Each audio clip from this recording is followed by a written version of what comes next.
Was willst du denn? Das ist schön. Hast du dich eigenen? Ja. In deiner Mutter. Schön. Magst du mich nicht? Schaust du uns der Herrgott geschenkt?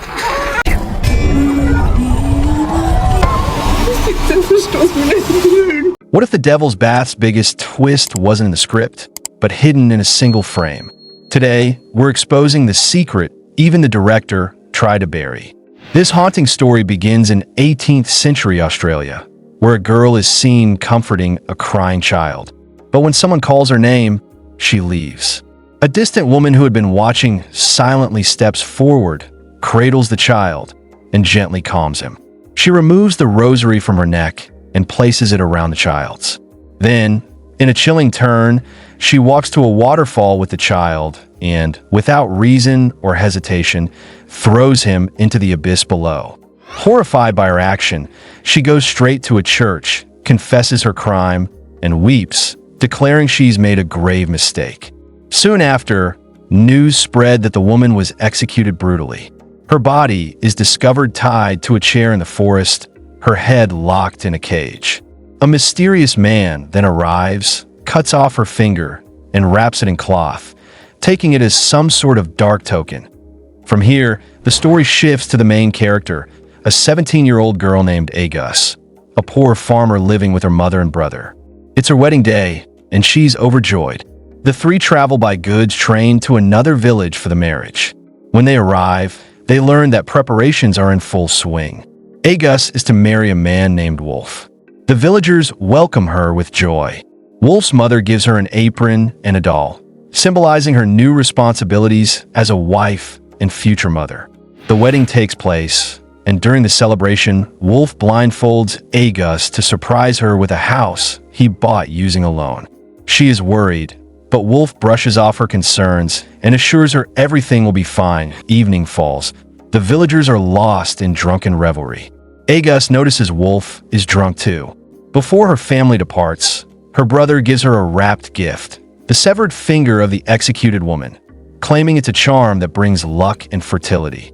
Agus kisses the finger and places it beneath her bed, praying to become a good wife and mother. That night, when Wolf returns home drunk, she tries to be close to him, but he pushes her away coldly. The next morning, Agus wakes up to find Wolf missing.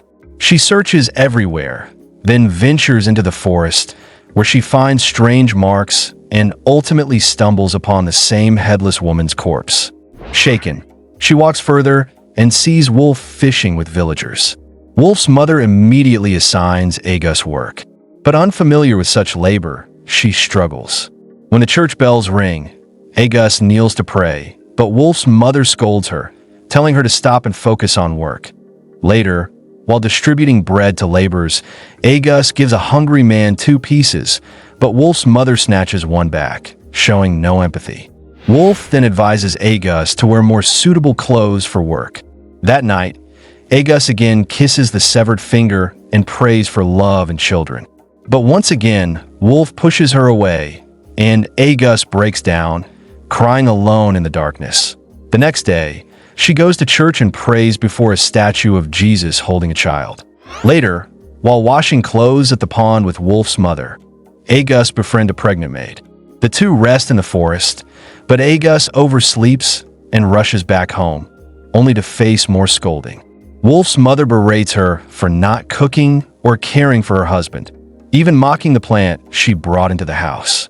Heartbroken, Agus asks Wolf if his mother will always live with them. He replies that she's just strict. That night, Wolf again sleeps without speaking to her. Agus retreats to an old shack where she had made a prayer space. A butterfly lands on her face, which she takes as a divine sign. The next morning, she tries to fish in a muddy pond, but gets stuck. Wolf rescues her and warns her about the dangers. That night, Wolf rushes out upon hearing tragic news. Meanwhile, Agus hears screams and finds that Wolf's friend has hanged himself. A crowd gathers as his body is taken away, his mother crying helplessly.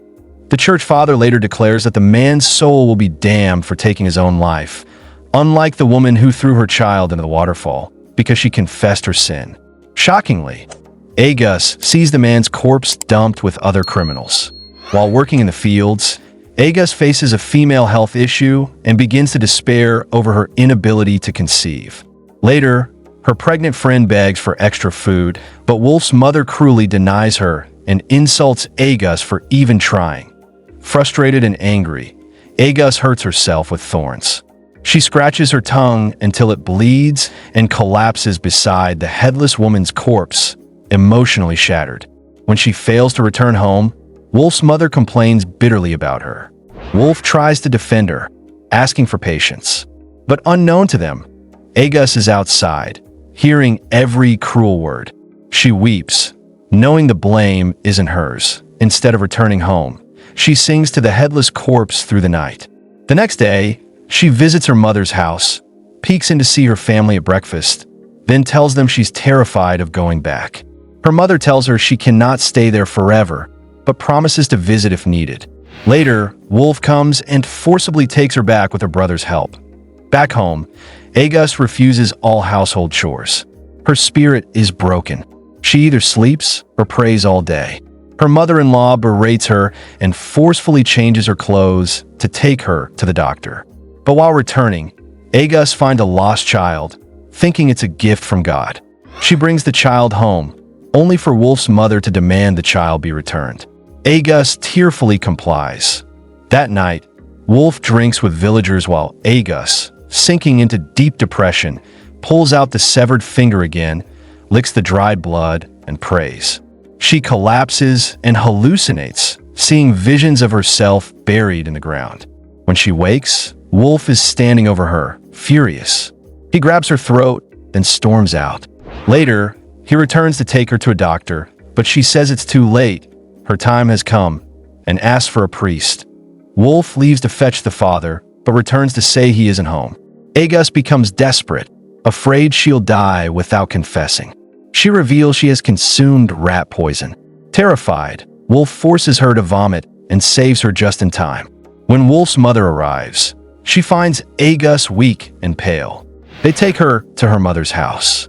Wolf believes she's possessed and decides it's best she stay with her family in her mother's house. Agus recovers. She then gets ready, says goodbye to her family, and goes into the forest. There, she finds a child and pays him to guide her to a shrine. Upon reaching it, she asks him to pray with her, then stabs him in the neck.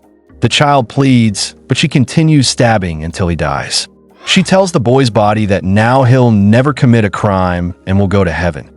The next day, she confesses everything to the father, how she failed as a wife, hated her mother-in-law, neglected her duties, attempted suicide, and finally, murdered a child hoping for peace. She begs God not to send her to hell. The priest listens and tells her that God has forgiven her. Overwhelmed with relief, she laughs and cries, but the village doesn't forget. Her crimes are posted on trees. Agus is dressed in animal skin, paraded through the streets, and brought to the execution site. Tied to a chair, with a mask placed over her face, she begins to sing. As her voice fades, her head is cut off, and yet, in a twisted ritual, villagers rejoice. They collect her blood in buckets, sell it by the cup, believing it brings luck because her sins were confessed. They dance in joy under the tree where her severed head is hung. With that horrifying scene, the tragic tale of Agus comes to an end. Yes, and it changes everything. In one blink and you miss it frame, a hidden detail reveals that Agus may not have been insane at all, but part of a long-standing ritual the villagers secretly upheld. This chilling clue, buried deep in the visuals, suggests that her fate was sealed not by madness, but by a society complicit in her downfall. It's the kind of revelation that rewrites the entire film once you spot it, though. You like this personality? So, genius twist or total nonsense? Find it out below. And if you spotted a detail we missed, drop it in the comments. Prove us wrong. Be subscribed to enjoy more movies. Our next recap will blow your skirt up.